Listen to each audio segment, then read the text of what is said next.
नमस्कार दोस्तों, आपके अपने YouTube चैनल या DS मास्टर 1.0 में स्वागत है। दोस्तों, आज हम लोग मनोविज्ञान की प्रकृति या विशेषताएं तथा मनोविज्ञान के संप्रदाय पर चर्चा करने जा रहे हैं। और मनोविज्ञान के संप्रदाय को हम दो या तीन पार्ट में कंप्लीट करेंगे। तो मनोविज्ञान के संप्रदाय को पढ़ने से पहले हम लोग मनोविज्ञान की प्रकृति या विशेषताओं का अध्ययन करेंगे और इसके बाद मनोविज्ञान के संप्रदाय पर चर्चा करेंगे। दोस्तों, यह वीडियो यदि आपको अच्छा लगेगा तो लाइक करना, चैनल को सब्सक्राइब करना तथा अपने दोस्तों को भी शेयर करना। यदि अच्छा ना लगे तो डिसलाइक भी करना, लेकिन कमेंट बॉक्स में अपना सुझाव जरूर देना। तो आइए हम लोग मनोविज्ञान की शुरुआत करते हैं। दोस्तों, मनोविज्ञान की क्या प्रकृति होती है, यानी मनोविज्ञान की क्या विशेषता है, इन विशेषताओं को हम लोग समझते हैं। तो हमने पहला टॉपिक लिखा है कि मनोविज्ञान नियामक एवं विधायक विज्ञान है। मनोविज्ञान नियामक एवं विधायक विज्ञान है।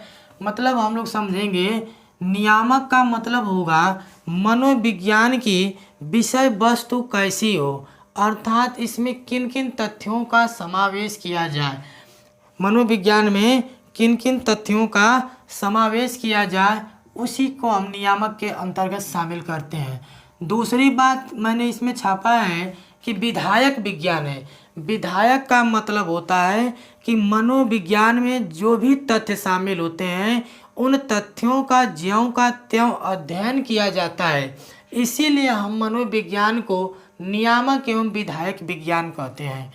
इसके बाद मैंने दूसरे टॉपिक लिया है कि मनोविज्ञान में व्यवहार का अध्ययन किया जाता है। दोस्तों, मनोविज्ञान में व्यवहार का अध्ययन किया जाता है, लेकिन यहीं पर एक बात मैं और बता देता हूँ कि मनोविज्ञान के अंतर्गत मानव, पशु प्लस पक्षियों, मानव पशु पक्षियों, इन सभी के व्यवहारों का अध्ययन किया जाता है। तो मनोविज्ञान की दूसरी विशेषता यह है कि मनोविज्ञान में मानव, पशु और पक्षियों के व्यवहारों का अध्ययन किया जाता है। दोस्तों, व्यवहार क्या है? मनुष्य अपने दैनिक जीवन में जो भी क्रियाएं करता है वह व्यवहार कहलाता है। तो अगला पॉइंट हम लोग देखेंगे, मनोविज्ञान में भविष्यवाणी संभव है। दोस्तों, मनोविज्ञान विषय ऐसा विषय है कि इसके अंतर्गत हम भविष्यवाणी कर सकते हैं। मतलब जैसे कहने का मतलब, समाज में मान लीजिए कोई परिवार है और उस परिवार में प्रतिदिन कलह होते हैं, तो उस परिवार को देख करके हम यह कल्पना कर सकते हैं कि आने वाले समय में इस परिवार का विघटन हो सकता है या हो जाएगा। इसी प्रकार से किसी भी व्यक्ति या किसी भी विषय वस्तु के भौतिक लक्षणों के आधार पर हम उसकी भविष्यवाणी कर सकते हैं कि आने वाले समय में उसके अंदर क्या परिवर्तन या क्या बदलाव हो सकता है। तो इस तरह से हम लोग कह सकते हैं कि मनोविज्ञान में भविष्यवाणी करना संभव है। अगर हम लोग बात करें मनोविज्ञान की चौथी विशेषता की, तो मनोविज्ञान के सभी सिद्धांत एवं नियम वस्तुनिष्ठ होते हैं। दोस्तों, मनोविज्ञान के सभी सिद्धांत एवं नियम जो वस्तुनिष्ठ होते हैं, तो इस वस्तुनिष्ठ बिंदु का आशय यह होता है कि मनोविज्ञान के जो भी सिद्धांत हैं वह सभी व्यक्ति के लिए समान होंगे। इसमें किसी भी प्रकार का भेदभाव नहीं किया जा सकता। अर्थात चाहे वह आदमी बड़ा हो या आदमी छोटा हो, वह सभी के लिए मनोविज्ञान के सिद्धांत जो होंगे सभी पर समान रूप से लागू होंगे। जैसे एक एग्जाम्पल के थ्रू हम समझाने का प्रयास करते हैं इसको। जैसे दोस्तों, मान लीजिए कोई जज है और जज क्या करता है, जज जो है, मान लीजिए किसी भी फैसला को सुनाते वक्त यदि उसके परिवार का कोई व्यक्ति मुजरिम पाया जाता है, तो निसंदेह है कि स्वाभाविक रूप से वह अपने उचित फैसले को सुनाने में हिचकिचाएगा, उसमें कुछ बर्ताव कर सकता है। लेकिन मनोविज्ञान ऐसा विषय है कि वह कोई भी सिद्धांत, इसका कोई भी सिद्धांत हो या कोई भी इसका नियम हो, चाहे वह आदमी बड़ा हो, छोटा हो, जज हो या मुजरिम हो, सभी पर समान रूप से फॉलो करता है। तो इसीलिए हम लोग कह सकते हैं कि मनोविज्ञान के सभी सिद्धांत एवं नियम क्या होते हैं, वस्तुनिष्ठ होते हैं। इसके बाद दोस्तों हम लोग देखेंगे मनोविज्ञान के संप्रदाय। तो मनोविज्ञान के संप्रदाय के अंतर्गत हम लोग 6 संप्रदायों को देखेंगे। तो पहला संप्रदाय हमने लिखा है संरचनावाद।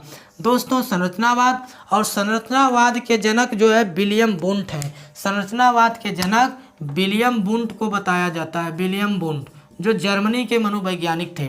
इसके बाद प्रकार्यवाद या कार्यवाद के जनक विलियम जेम्स को माना जाता है। ये अमेरिका के मनोवैज्ञानिक थे विलियम जेम्स, इन्हें अमेरिकी मनोविज्ञान का जनक कहते हैं। इसके बाद व्यवहारवाद का जनक, तो व्यवहारवाद का जनक जो है जेबी वाटसन यानी जॉन ब्रोडस वाटसन को कहा जाता है। इनको शॉर्ट में हम लोग जेबी वाटसन कहते हैं, जेबी वाटसन। तो व्यवहारवाद का जनक जेबी वाटसन को कहा जाता है। इसके बाद हम लोग देखेंगे मनोविज्ञान का अगला संप्रदाय मनोविश्लेषणवाद है, और मनोविश्लेषणवाद के जनक सिगमंड फ्रायड को कहा जाता है। दोस्तों सिगमंड फ्रायड एकमात्र मनोवैज्ञानिक हुए ये जिन्होंने मन का विश्लेषण किया था, मन का अध्ययन किया था और मन को 3 भागों में बांटा था। इसकी चर्चा हम अगले वीडियो में करेंगे। इसके बाद हम लोग देखेंगे मानववाद, मानववाद या मानवतावाद।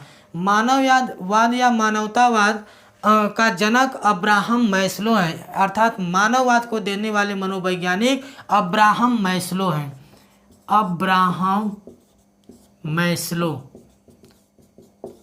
इसके बाद प्रेरकी संप्रदाय, प्रेरकी संप्रदाय के जनक प्रेरकी संप्रदाय के जनक हम लोग देखेंगे। तो प्रेरकी संप्रदाय के जनक विलियम मैकडूगल को बताया जाता है, मैकडूगल, विलियम मैकडूगल, जिसे मूल प्रवृत्ति का जनक कहा जाता है। जब मैं मोटिवेशन चैप्टर पढ़ाऊंगा तो वहाँ विलियम मैकडूगल के बारे में और बताएंगे। हालांकि प्रेरकी संप्रदाय के अंतर्गत मैं विलियम मैकडूगल के बारे में चर्चा करूंगा। तो दोस्तों इस प्रकार से हम लोगों ने देखा कि मनोविज्ञान के संप्रदायों के अंतर्गत मनोविज्ञान के मैंने कुल 6 संप्रदाय बताया। अब हम लोग एक एक संप्रदाय को विस्तृत रूप से पढ़ेंगे।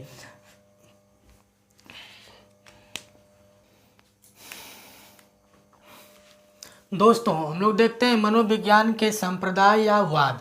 तो मनोविज्ञान के जैसा कि मैंने बताया 6 संप्रदाय या वाद को मैंने बताया। अब हम लोग एक एक वादों को क्रमबद्ध तरीके से देखते चलेंगे। तो हम लोग पहले देखते हैं संरचनावाद या निर्मितवाद या निर्माणवाद। दोस्तों संरचनावाद को ही निर्मितवाद या निर्माणवाद के नाम से जाना जाता है, और संरचनावाद के प्रवर्तक जो है विलियम वुंट हैं, और विलियम वुंट जो है जर्मनी के निवासी थे, ये जर्मन मनोवैज्ञानिक थे। दोस्तों संरचनावाद मनोविज्ञान का सबसे प्राचीन वाद है, सबसे पुराना वाद है। तो मनोविज्ञान का सबसे प्राचीन वाद की बात करेंगे तो मनोविज्ञान का सबसे प्राचीन वाद जो है संरचनावाद है। इस बात को आप याद रखेंगे कि मनोविज्ञान का सबसे प्राचीन वाद संरचनावाद है। इसके बाद हम लोग देखेंगे कि संरचनावाद की शुरुआत जो होती है 1879 में लिप्जिंग विश्वविद्यालय यानी कार्ल मार्क्स विश्वविद्यालय में विलियम वुंट के द्वारा शुरू किया गया था, जिसे हम लिप्जिंग विश्वविद्यालय कहते हैं। लिप्जिंग विश्वविद्यालय तो संरचनावाद की शुरुआत जो है लिप्जिंग विश्वविद्यालय में हुई, जिसका आधुनिक नाम कार्ल मार्क्स विश्वविद्यालय पड़ा है। इसके बाद दोस्तों हम लोग देखेंगे मनोविज्ञान की प्रथम प्रयोगशाला। तो मनोविज्ञान की प्रथम प्रयोगशाला की स्थापना विलियम वुंट ने किया था। दोस्तों आपसे पूछेगा कि मनोविज्ञान की प्रथम प्रयोगशाला की स्थापना किसने किया, तो आप सीधे सीधे उत्तर देंगे विलियम वुंट की। लेकिन पूछ दे कि शिक्षा मनोविज्ञान की प्रथम प्रयोगशाला की स्थापना किसने किया, तो वहाँ पर हमारा उत्तर हो जाएगा जॉन डीवी। और मनोविज्ञान की प्रथम प्रयोगशाला को पूछेगा तो हम बताएंगे सीधे सीधे विलियम वुंट। दोस्तों मनोविज्ञान की प्रथम प्रयोगशाला की स्थापना विलियम वुंट ने किया था, अर्थात मनोविज्ञान को प्रयोगात्मक रूप या प्रयोगात्मक आधार देने का सर्वप्रथम कार्य किसने किया, विलियम वुंट ने किया। इसलिए मनोविज्ञान का प्रयोगात्मक मनोविज्ञान का जनक विलियम वुंट को कहा जाता है। दोस्तों संरचनावाद में प्रमुख बल संवेदना या चेतना के अध्ययन पर दिया जाता है। करने का मतलब संरचनावाद में या निर्मितवाद या निर्माणवाद में संवेदना या चेतना पर अध्ययन किया जाता है। चेतना या संवेदना का अध्ययन किया जाता है। दोस्तों यह चेतना या संवेदना क्या होती है, तो मनुष्य के ज्ञानेंद्रियों के माध्यम से प्राप्त होने वाला प्रथम ज्ञान जो होता है उसी को हम चेतना या संवेदना कहते हैं। अर्थात सीधे शब्दों में हम लोग कह सकते हैं कि ज्ञानेंद्रियों से प्राप्त होने वाले प्रथम ज्ञान को संवेदना या चेतना कहते हैं। जैसे मान लीजिए कोई इंसान बेड पर सोया है और वह निद्रा में है और अचानक छत से जो है कोई छिपकली या कोई ऐसा जानवर गिर जाता है उसके बदन पर, तो वह तुरंत अचानक उठ बैठता है और उस जानवर को देखने के बाद उसकी परिकल्पना करने लगता है कि यह इसके इतने पैर हैं, इसके हाथ हैं, ये हैं, आंखें बड़ी बड़ी हैं, इसके जो है शारीरिक बनावट कैसा है। उस आधार पर उस वस्तु को या उस जीव का एक नामकरण करने का प्रयास करता है, यानी अपनी त्वचा की ज्ञानेंद्रियों से उसको आभास कर लेता है कि नहीं हमारे शरीर के ऊपर कुछ गिरा है। तो वही मैंने बताया कि चेतना का मतलब होता है कि ज्ञानेंद्रियों द्वारा मिलने वाले प्रथम ज्ञान को ही हम क्या कहते हैं, चेतना कहते हैं। दोस्तों सर्वप्रथम संरचनावाद ने 1880 में संवेदना के आधार पर मनोविज्ञान को एक स्वतंत्र विषय का दर्जा दिलाया। अर्थात जब मैंने पिछली वीडियो में बताया था कि मनोविज्ञान की उत्पत्ति जो होती है दर्शन शास्त्र से होती है और जिसे अरस्तु ने पृथक किया था, इसलिए अरस्तु को मनोविज्ञान का जनक कहते हैं। तो मनोविज्ञान को एक स्वतंत्र विषय के रूप में विकसित करने का श्रेय जो है विलियम वुंड को जाता है। इसके बाद हम लोग देखेंगे वुंड को प्रयोगात्मक, इस बात को मैंने बता ही रखा है कि वुंड को प्रयोगात्मक मनोविज्ञान का जनक कहते हैं क्योंकि इन्होंने मनोविज्ञान की पहली प्रयोगशाला की स्थापना किया था। इसके बाद दोस्तों हम लोग देखेंगे मनोविज्ञान की सबसे प्राचीन विधि। तो मनोविज्ञान की सबसे प्राचीन विधि आत्मनिरीक्षण विधि या अंतर्दर्शन विधि को कहा जाता है। तो आपसे परीक्षा में कई बार सेट में भी पूछा जा चुका है क्वेश्चन कि मनोविज्ञान की सबसे प्राचीन विधि क्या है, या पूछ लेता है सीधे सीधे परीक्षा में कि आत्मनिरीक्षण या अंतर्दर्शन विधि क्या है। तो दोस्तों हम इस बात को बता रहे हैं, आत्मनिरीक्षण या अंतर्दर्शन का मतलब क्या होता है। स्वयं के द्वारा स्वयं का परीक्षण करना ही आत्मनिरीक्षण या अंतर्दर्शन कहलाता है। स्वयं के द्वारा स्वयं का निरीक्षण करना, स्वयं का मूल्यांकन करना आत्मनिरीक्षण या अंतर्दर्शन कहलाता है। जैसे कोई व्यक्ति अपनी पर्सनालिटी या अपने गुण के बारे में कोई निरीक्षण करना चाहता है तो वह खुद करता है, अपने आप के माध्यम से करता है। तो ऐसे निरीक्षण या परीक्षण को हम आत्मनिरीक्षण या आत्मदर्शन की संज्ञा देते हैं। दोस्तों मनोविज्ञान के समर्थकों में एडवर्ड विजनर और बेडफोर्ड शामिल होते हैं। दोस्तों अब मनोविज्ञान का अगला संप्रदाय प्रकारवाद या कार्यवाद जल्द ही आपके सामने लेकर उपस्थित होंगे। मिलते हैं हम लोग एक नए वीडियो के साथ, तब तक के लिए नमस्कार, जय हिंद।